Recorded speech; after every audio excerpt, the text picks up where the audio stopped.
안녕하십니까. 저희는 더불어민주당 여성가족위원회 위원들입니다. 방금 여성가족위원회는 전체회의를 열고 10건의 법안을 통과하였습니다. 저희가 오늘 입장을 발표하라는 것은 여성가족부 폐지에 대한 대통령실의 발언 그리고 정부의 문제점들을 지적하려고 합니다. 오늘 참석자 소개를 드리겠습니다. 한준호 의원님 참석하셨습니다. 이원택 의원님 참석하셨습니다. 허숙정 의원님 참석하셨습니다. 저는 여성가족위원회 간사 신현영입니다. 낭독하도록 하겠습니다.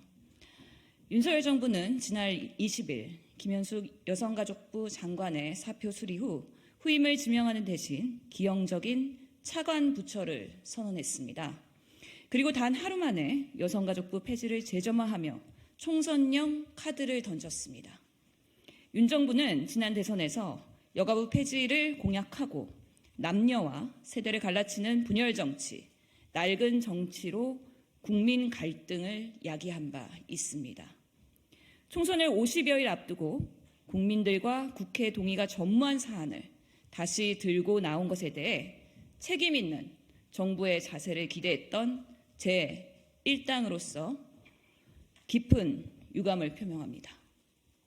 여가부 폐지를 외쳤던 정부는 여가부를 위해 과연 무엇을 하였습니까?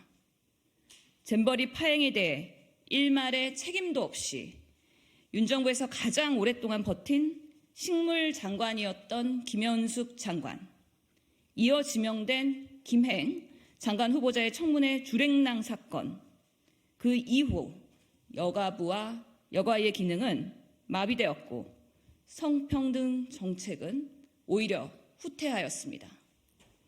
1턴의 성차별, 성희롱 상담을 24년간 이어온 고용평등 상담실 운영 예산, 성폭력, 가정폭력 피해자들을 위한 쉼터와 상담소 인력 예산, 초중고 학생들의 성인지 교육 예산 등은 대폭 삭감되었고 이 과정에서 여가의 예산 결산 심의조차 패싱하였습니다.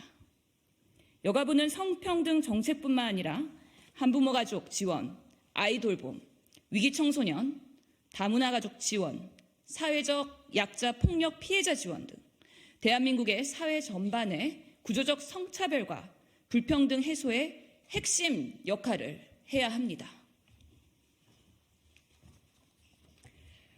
특히 합계 출산율 0.78명이라는 초저출생 시대에 이를 극복하기 위한 마중물이 되어야 하는 곳이 여가부입니다.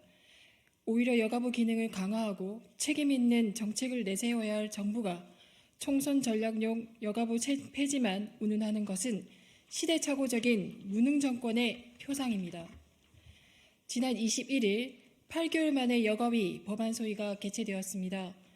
더불어민주당이 위원장을 맡아 개최된 법안 소위에서 여와 위원들은 같은 마음으로 양육비 불이행 제재 조치 절차에 감치 명령을 삭제하는 내용과 양육비 이행관리원의 독립기관안을 통한 이행 강화 법안을 의결했습니다. 아울러 양육비 대지급 제도에 대한 공감대까지 형성하며 협치의 모습을 보여준 바 있습니다. 그런데 다음 날 윤 정부는 여가부 폐지로 또다시 여가부와 여가위 핀빼기 무력화에 나서 이제야 조금은 활력을 되찾은 여가부와 현장에 찬물을 끼얹었습니다. 윤석열 정부는 여가부를 정치적 수단화하는 것을 중단하고 대한민국의 구조적 성차별과 불평등 해소를 위한 책임 있는 정책 발표부터 나서길 촉구합니다.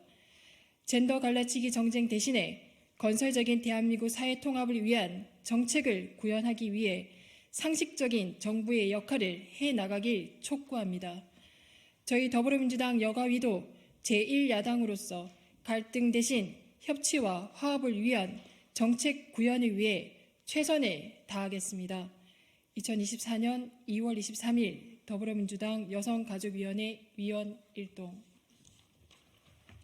이상으로 저희 여가의 기자회견을 마치겠습니다. 더불어민주당은 얼마 남지 않은 총선까지 최선을 다해 여성 정책의 강화 그리고 양성평등이 되는 대한민국을 만들기 위해서 끝까지 정책적으로 여가부 폐지에 대한 반대 목소리 내도록 하겠습니다. 감사합니다.